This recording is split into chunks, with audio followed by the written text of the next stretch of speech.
Hello, everybody. My name is Andre Hopkins, and I had the honor and privilege to interview my brother, Alexander Hopkins, also known as HopQM, about his production career and his history with music. All right, so let's hop right into it. My first question for you: what inspired you to begin producing in your, the whole journey? Oh man, to be honest, I kind of started producing as a joke, uh, not in the sense of making fun of production, but just in the sense that it was something fun and kind of send beats to my homie as like a oh look at this hee hee ha ha whatever. But my buddy Dive, who's someone I still work with closely, he moved out to LA. He started rapping. He had been doing some rapping prior to that, still living in Seattle, where both of us were located for some period of time. And he told me I should make beats for him. He was having a hard time finding producers who were making the kind of stuff he wanted to rap to. And there's always a particular kind of relationship you can develop, with an artist, say, or with a producer, where you can have sort of a conversation through the music instead of just trying to pick out some pre-cooked beat that's up on the internet that 100 people have already used, right? So I downloaded, oh God, what's it even called? It's a software called LMMS, I think, that was completely free, and got started cooking up using that. I think it's more similar to FL than to Logic, which I use now. But yeah, I just started cooking up some real garbage on there, not really knowing what I was doing, and just sending in little snippets, just trying to have fun, enjoying it in that regard. So I did that for probably 6 months or a year before I actually got serious about trying to learn. Um, as far as inspirations prior to that, I've just always been a big music guy. Got really into hip hop. I want to say the tail end of middle school, seeing as there wasn't a lot of it really readily available to me when I was younger than that. And so I think started doing it just because I felt like I had some grounding in the music after just being a listener for so long. That makes a lot of sense. I was gonna ask, was there a specific moment where you realized like I want to make this serious, like I really want to do this? I don't think I have any kind of like epiphany moments. Mm-hmm. Me pursuing it seriously, I think, was just a convergence of happenstance in my life where it sounded like something that could be fun and engaging and worth whatever journey it took me on. I was living in Seattle before I moved out to LA and started to get what I would call serious with it. And outside of wanting to produce music, I just needed to leave where I was and find a new, kind of charter a new path for myself, whatever that may be. So it wasn't any real epiphany moment. I think part of it was practical and part of it was, I suppose you could say, idealistic, just wanting to see where it may take me. And I could say now, what, 6 years later, that it's been quite the experience for a whole host of reasons. It's been challenging, it's been fun, it's been, the motivator for a lot of personal growth and professional growth. So Is there any inspiration? Because you mentioned, getting into hip hop towards the tail end of middle school. Is there any inspiration in your beats from those kind of songs you listened to back when you were younger?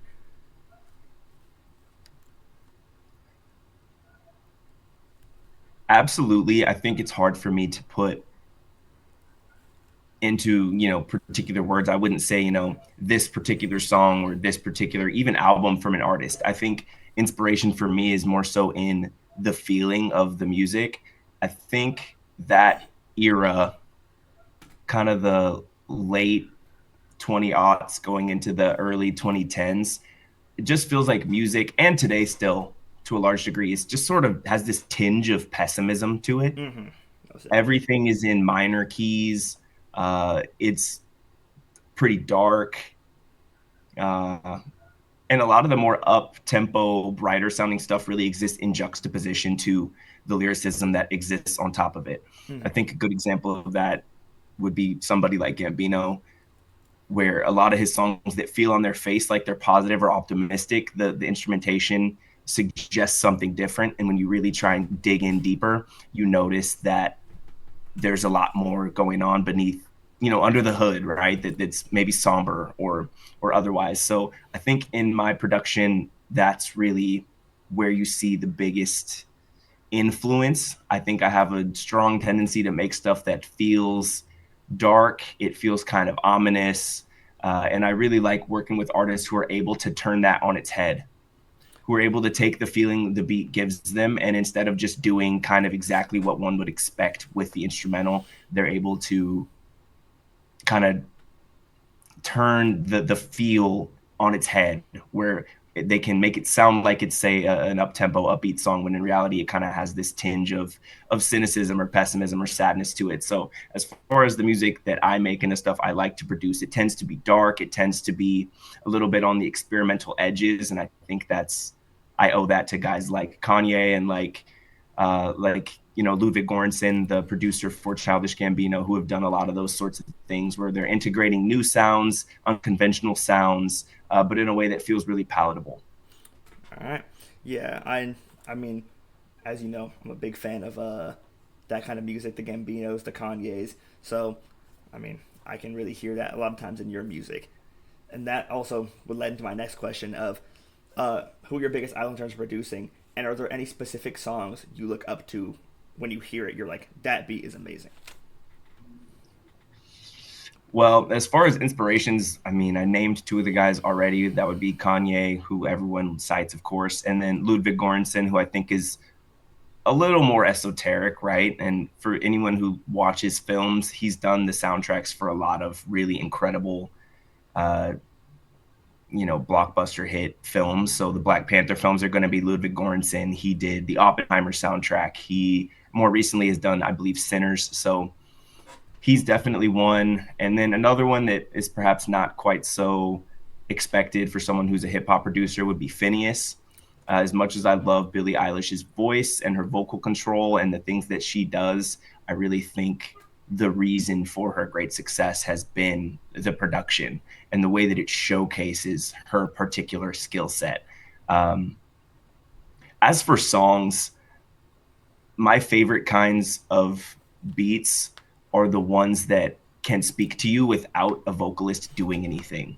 So one of my favorite artists that I've had the great fortune of working with, he goes by Young Lit Hippie. Uh, he's really good at allowing instrumentals to breathe, which I think is something that people feel, but they don't notice when they listen to music. So I love those kinds of instrumentals that even when there's not any vocal activity, they can move you. So gosh, thinking about particular beats is difficult. I tend to think more in terms of projects because I'm a big proponent of listening to albums from start to finish. So I would cite Because the Internet as one of those things. I would cite Care for Me by Saba from 2018. That's one of those things. The kind of sonic threads that occur throughout that album repeatedly do a really good job of keeping you interested in the project because there's these threads of familiarity that come back time and time again. Uh, Billie Eilish's When We All Fall Asleep album, I think, is just an absolute masterclass in creating tones and vibes and feelings on the part of Phineas. And I believe he exclusively produced that entire project himself. So I think in that spirit, I really just am moved by projects that can create a kind of coherence while remaining interesting for the duration of the project. All right. Who would you compare your style of production to? Is there any specific producer who you would say you could compare yourself to? This is one of those questions that's always tricky for me because obviously your sound will reflect the kinds of artists that you like and listen to, but it feels to me like being or comparing yourself one of one to anybody is one, you can never do exactly what someone else has done, right? And I think attempting to will just leave you sort of this pale imitation.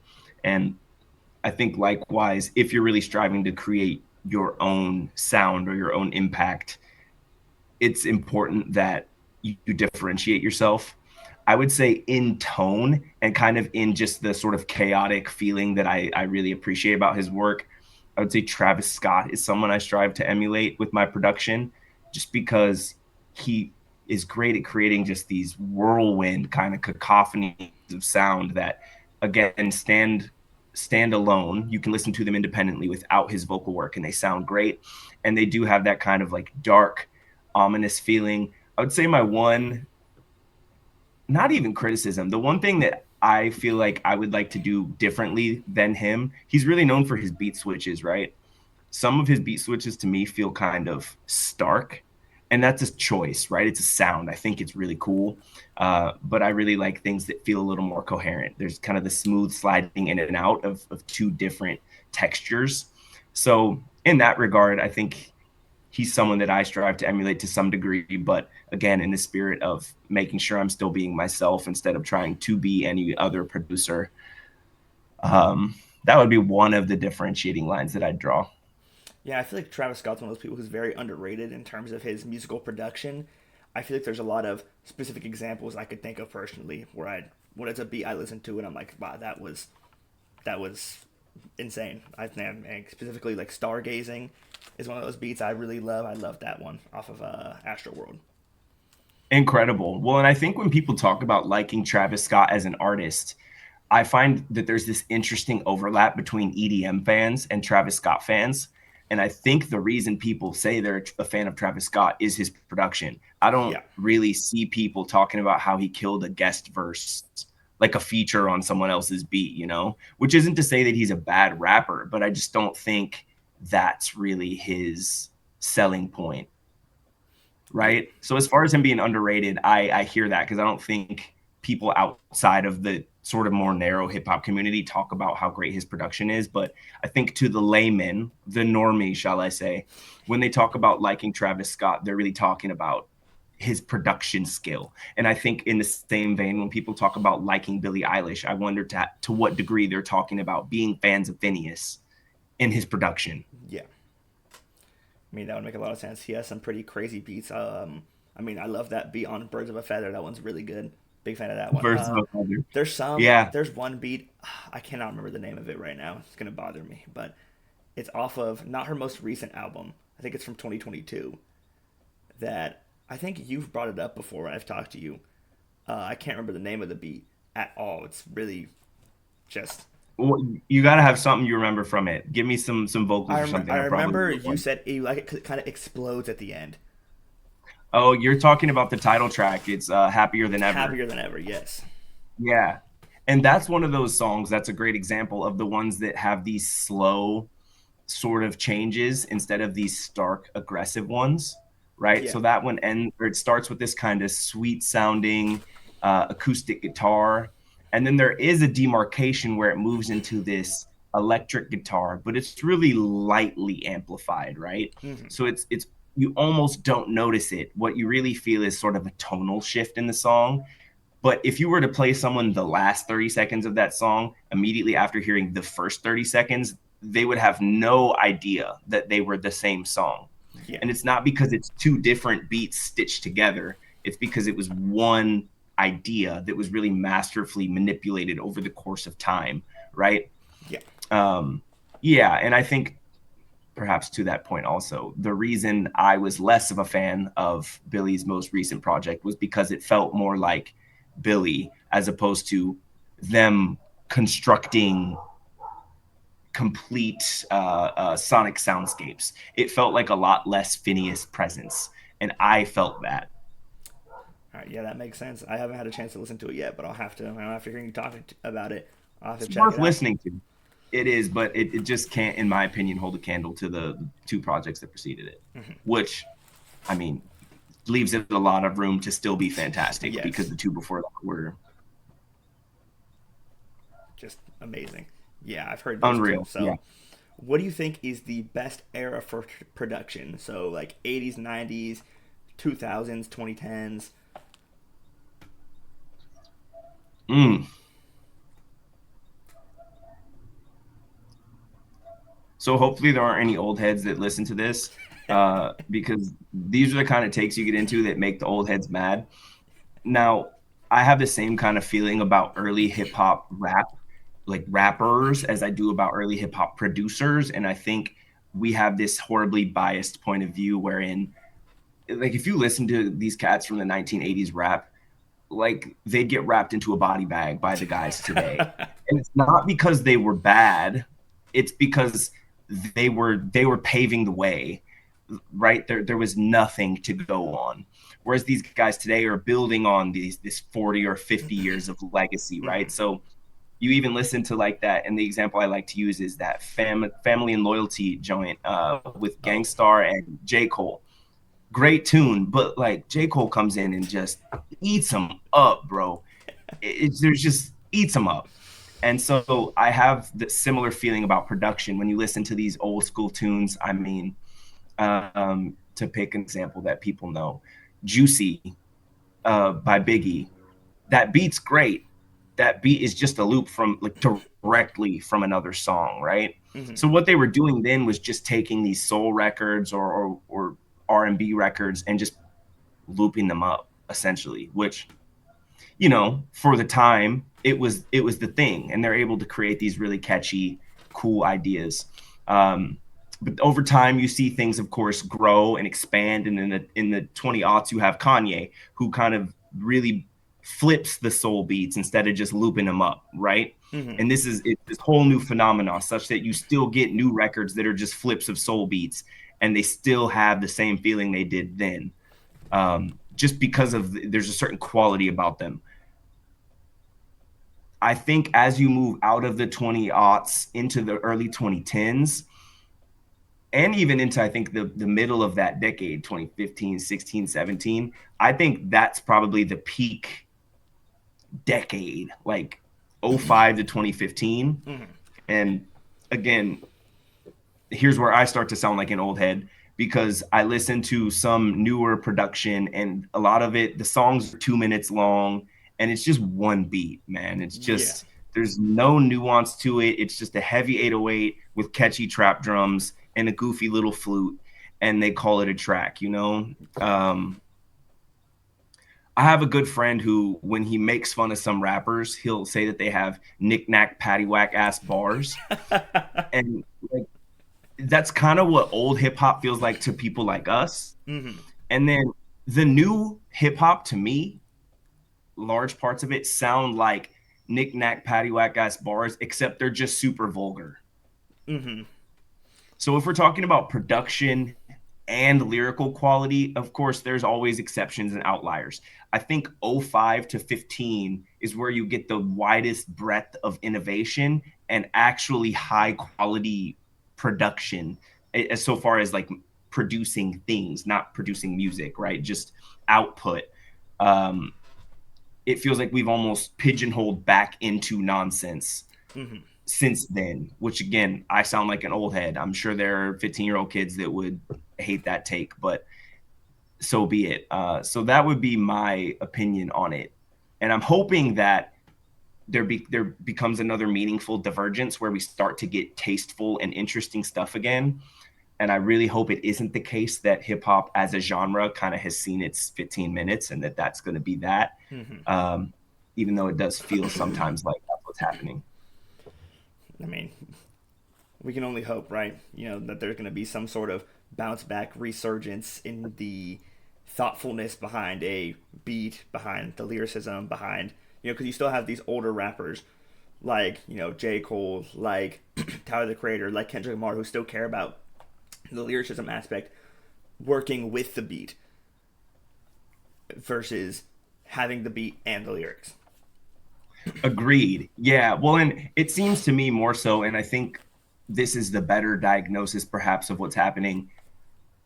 That kind of really high quality music still exists, but it just feels like it's becoming increasingly niche. And there's probably hundreds of those artists that the layperson hasn't heard of. Mm-hmm. You have to go find them because, and this is an experience I'm sure you have. I'll go on Spotify and I'm artist hunting, right? Who can I reach out to? Who can we connect with? And I will find hundreds of artists with north of a million listenership, north of 10 million listenership, with hits, right? Like great songs. I never heard of them. Never, not once, Yeah. right? So it's just the unfortunate reality that, and I don't mean he's one of these guys, but I kind of do. Like the Drakes, the guys who are like all the radio spin are unfortunately the people who are creating the most radio safe kind of wide mass appeal vanilla type of music, right? Whereas if you want to find the high quality stuff, you're going to have to dig. And those are going to be people with small, kind of distinct and separate listenerships. Whereas there was a moment when the really high quality hip hop was the mass consumed cultural peak. That makes sense. Okay, so what is your favorite beat you've ever made? Does unreleased, unreleased, any project?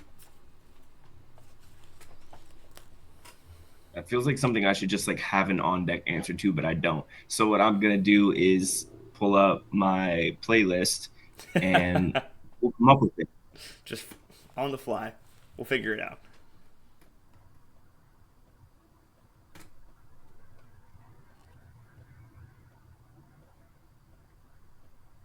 I'd say my personal answer for the question I'm asking you is probably Dreams Pray. I love that one off of Divinity. From I 2019 or love that whatever. beat. I love that beat. That's I crazy. love the That, I sample mean, on it. that one is Or cool. not the Yeah. sample, but the vocal on it. Oh, the little vocal chop. Yeah. Yeah, man, I had to listen to that one again. I listen to that all the time. I'm gonna give you a couple because I don't think I can pick one. Um, Symbolize by Young Lit Hippie is one of my favorites. That one has a little bit of a story to it where Hippie had written the song to a different beat, at least the hook and the first verse. And then something fell through with the other producer, and he said, okay, I need a beat for this. So I went ahead and put something together. And in a rare instance of everything clicked, he loved it the first time, which is a difficult thing to do, especially when an artist already has kind of a mental image of what a song is like. And so the cool thing about this song is that I was able to construct a beat that was kind of responding to the vocals that he had, which at least up to that point for me was new. I was always creating these beats sort of just out of nothing. And so it was cool to have something I was reflecting on as I constructed the beat. And then I went ahead and carved out, a whole space for a second verse and a second hook. And then when he came back to it and ended up writing his second verse, you can feel the way that his verse responds to the beat as it existed already for that second verse. So it was a really cool example of sort of having this conversation between me and him through our artistry, which I think is ultimately what music is supposed to be. So definitely that one is at very high on my list. There's a track by Dive called MySpace that is a pretty big departure from our other work. And that might be why I like it so much. It kind of has this like visceral kind of bravado about it that I think Dive does a really good job kind of bouncing off of in his own unique kind of way. And I think the rest of them, if I were to pick anything else, I would be talking more about the songs in totality as opposed to really just what the production is doing. So I'll go ahead and leave it at those two. So that would be Symbolize by Young Lit Hippie and MySpace by Dive. Okay. I was going to also ask, second question, second part to the question. Do you think you have an underrated beat, one you think is, you think is really good that you feel you haven't, no one else is really acknowledging?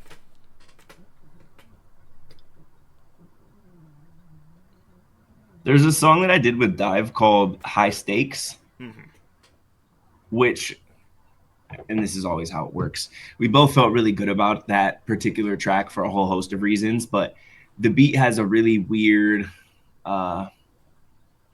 again, as I've mentioned earlier about my production style, it has sort of an ominous feel about it. It's up tempo. It feels almost like frantic for no good reason.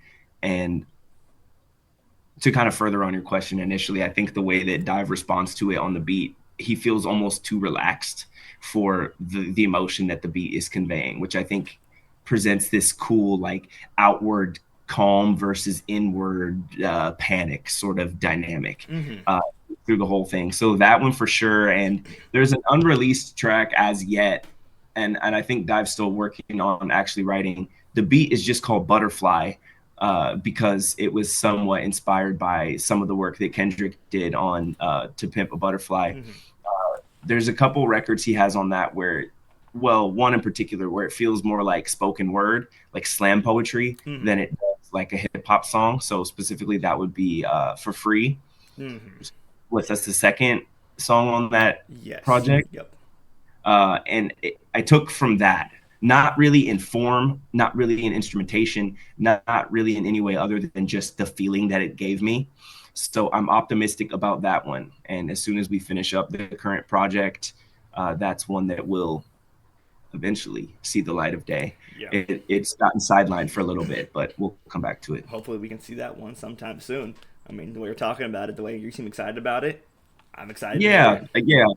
When it's time, right? Yeah. And that's, I think, something that we've learned is that it's not always the right moment for something. So when it's ready, it Yeah, I will feel happen. like a lot of time when you hear a producer or an artist speak highly on a song or beat, it just makes you that much more excited when they're like, "Oh, I'm so excited for this one to come out. I hope you guys will really like it." That gets me just as the listener more excited to hear it for when it drops. It builds anticipation. Yeah, and I think there's something to be said for when you're someone who's constantly creating new product, new this and that and the third. Uh, when you have something that you can return to it and always still be excited about what it can become, it lets you know there's something to it. You Mm-hmm. know, I have a song with Hippie also that I produced, I think, in 2019. I mean, this was pretty close to the beginning of my experience producing for real, and it didn't end up coming out until, man, what year was that album? 2023 maybe.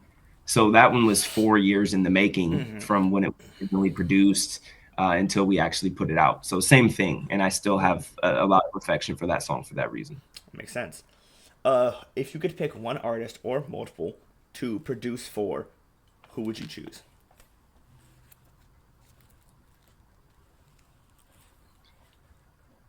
When I imagine questions like this, I always think there's a second layer to it for me Mm-hmm. because I do really think there's something about the process of creating the song that's really where the magic happens. Mm-hmm. So I think it's an unfortunate fact that a lot of the times producers, when they get a placement or something, right? Cats will say that they've produced for, and then it's some laundry list, Drake and you can go on and on and on. Mm-hmm. It's Sway Lee, this, that, and whoever. It's always a matter of they get placed a beat. So they made a beat and the artist heard it and was like, cool. And then the artist rapped on it and they get paid out and that's the end of it. Um, when you imagine, I think, producing for an artist, you imagine yourself in the room. Yeah. And for that reason, I always imagine teams, groups of people. Mm-hmm. So my number one would, I think, without question, have to be Kendrick Lamar, just because he feels like the kind of guy who would want to be in.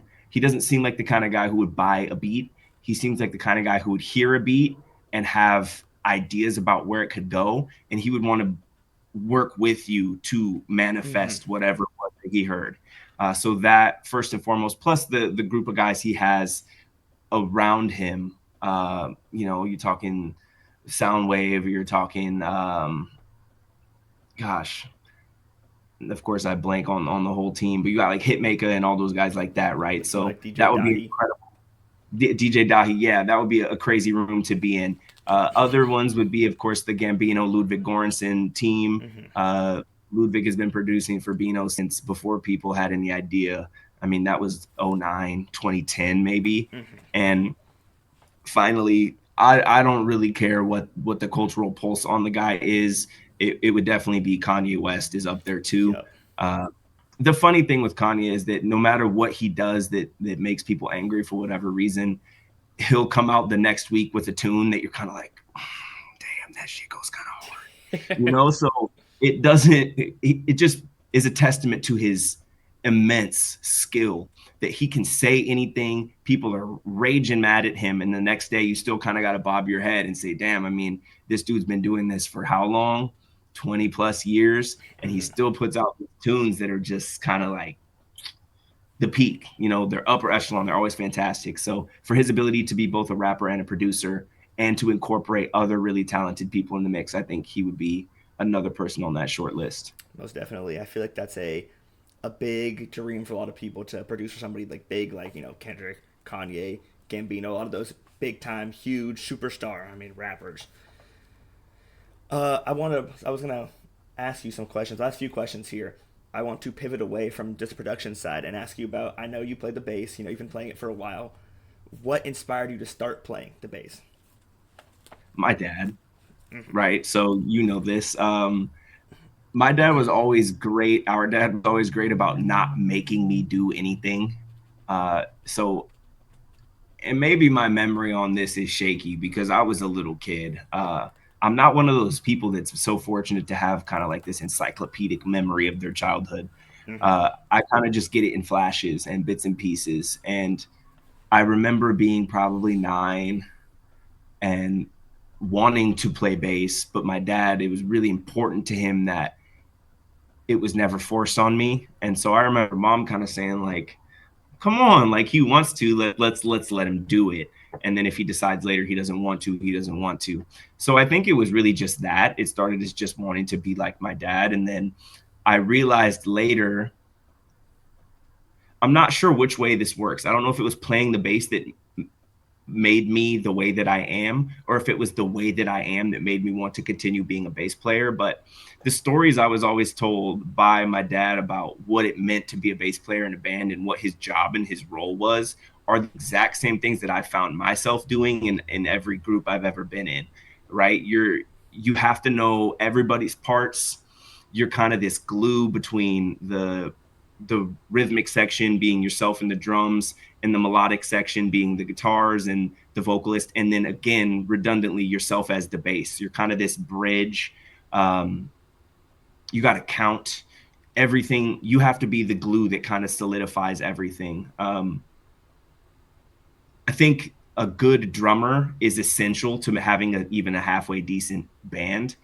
But then I think the glue is the next piece that really helps bring you Mm-hmm. to another level. And so being in orchestra for a lot of years felt similar, right? You're kind of the leader of that low end of really like the heavy, the depth of the music. And so as I've grown older, I've realized that in everything I do, I'm kind of that the glue guy, I guess to use like a basketball term, Mm-hmm. the person who sort of has to put a hand in everything to make sure everything functions the way that it needs to be, and that it's excellent. So much is within your control.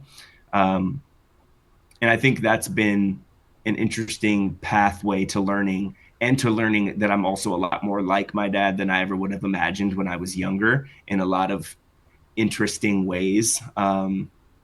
So yeah, I wonder to what degree I am who I am from those experiences, and to what degree um, I was meant to be that kind of person. I was meant to be a bass player because I already had those tendencies, you know? Mm-hmm. Most definitely. I want to ask a similar question to what I asked for the production. Do you have any bass players you look up to, where whenever you hear them playing, you kind of want to aspire to kind of be like them? Now, there's a group that I've been meaning to see for so very many years, and I've never actually made it out to see them. It was a band that my dad put me onto.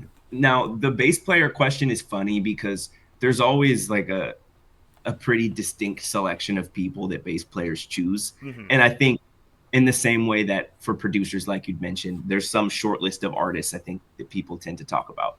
One of my favorite all-time bass players is from a group called Los Lonely Boys. Their bass player's name is JoJo, and he's probably my favorite bass player ever, just because he's so great at doing essentially what I just described, kind of this glue piece that helps make the music exceptional. Um, he plays in the pocket really beautifully. He's never doing too much. And in the rare instances where he borders on doing too much, it's always so tasteful.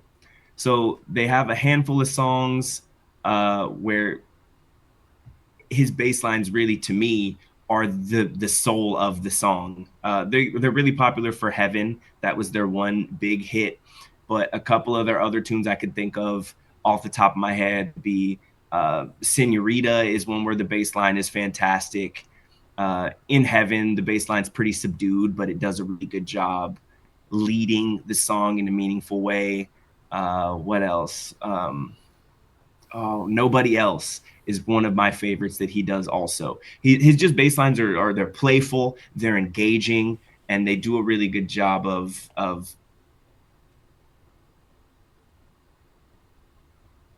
they stand out to a trained ear.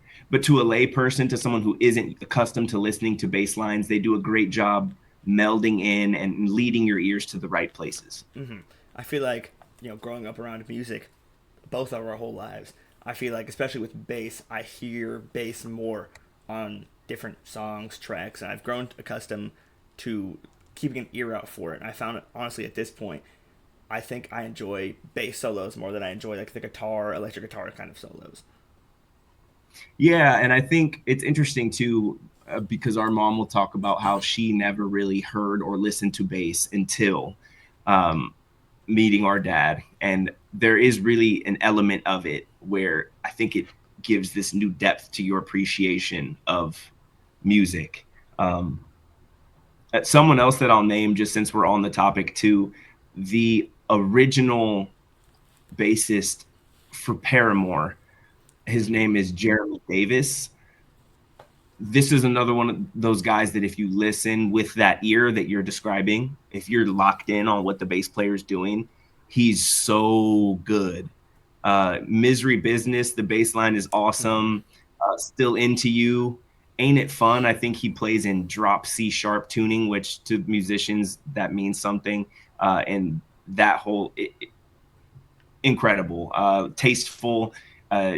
Again, stands out to the people who are paying attention. So I think, insofar as I imagine the role of a bassist to be someone who uh, holds the group together, it's really important to be tasteful in when you get crazy. Guitar players Mm-hmm. just be doing whatever, singers just be doing whatever. So I think that's what I love so much about these guys is their ability to be playful and virtuosic where it works, and then for the most part, it's just glue, glue, glue. Most definitely, yeah. I can understand where where you come from on that one. Do you have a favorite song to play on the bass? Anything in particular? Multiple songs?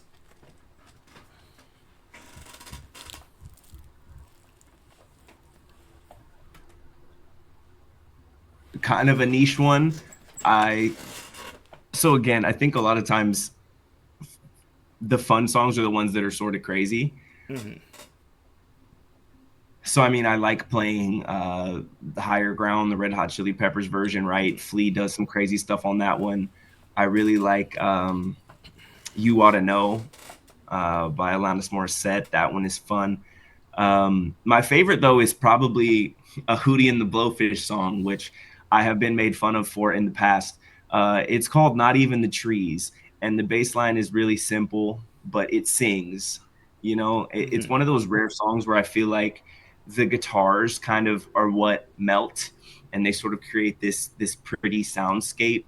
And then the bass line again is simple, and it isn't overstated, but it sits in the higher registers.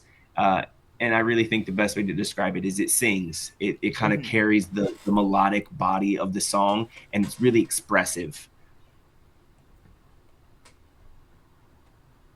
And I think it's just kind of everything that I like about bass playing all in one, because it's Mm-hmm. fun every now and again to be the so-called lead, right? And I don't think bass players do it enough, but I don't think it's in most of our nature to want to do it all the Mm-hmm. time. So it's fun to get those kind of songs where you can do it in a gentle way. Definitely makes sense. And last question here: who is your dream artist to play bass for? That's not something I've ever thought about, to be honest with you. I think I kind of carved out some set of goals for myself as a producer, and I just play bass because I like playing bass. Um, which is funny because I began my journey into music as a bass player, and I think I will always think of myself as being one. But I don't really ever see myself being a touring or a gigging bassist in that regard. If it happens, that would be cool. I played for a handful of years with an artist named Clancy, who, I've kind of been with as far as I can tell from the beginning of her real foray into being a performing artist. But I don't think I have anybody in mind. I think Okay. if I ever was producing for an artist or working closely with one and they were going to tour and they wanted a bass player, I'd be happy to oblige. But I think that's more for me than for anybody else. That definitely makes sense. I feel like you said, it's a different world being a bass player, in the background versus being on tour. It's just like a whole different kind of universe in terms of just what your responsibilities are, what you'll be doing. Yeah, and yeah, I think your response there kind of wraps it up nicely without me yapping about it. But yeah, I think it just has a set of demands that aren't so much what I'm interested in doing. Yeah, most definitely, that So makes I sense. save the bass for some gigs here and there and for studio time and for my own enjoyment. It makes sense. I think it's about all I have for today. So, Easy enough. all right, yeah. Thank you for your time. If you have any socials you'd like to link, anything you'd like to shout out. Yeah, yeah. I mean, easiest way would just be on Instagram. I'm just hop.qm. The QM means question mark, as you'll see on any of my socials. On YouTube, I'm hop.qmbeats again, as in AGAIN. I made 2 pages. It's a long story, but it's hop.qmbeats again. Those are going to be more dark Travis Scott, swirling, synthy, kind of all over the place type beats. Other than that, I have a link tree on my Instagram. So if anyone's interested, it's all there. You can find my Spotify playlist. You can find my beat channel, my email, all of that. It's all there. All right, sounds good. Again, thank you for your time, and Happy to be. that should be about it. Hope you have a great day. You too, man. Thank you for watching my interview with my brother, Alexander Hopkins. Again, HopQM Beats again on YouTube. Check out his socials, check out his beats, leave comments, likes, share them around. Same with this. I'm trying to make this a career. So if you can share, comment, constructive criticism is always appreciated. And that should be it. Thank you very much. Again, thank you for watching.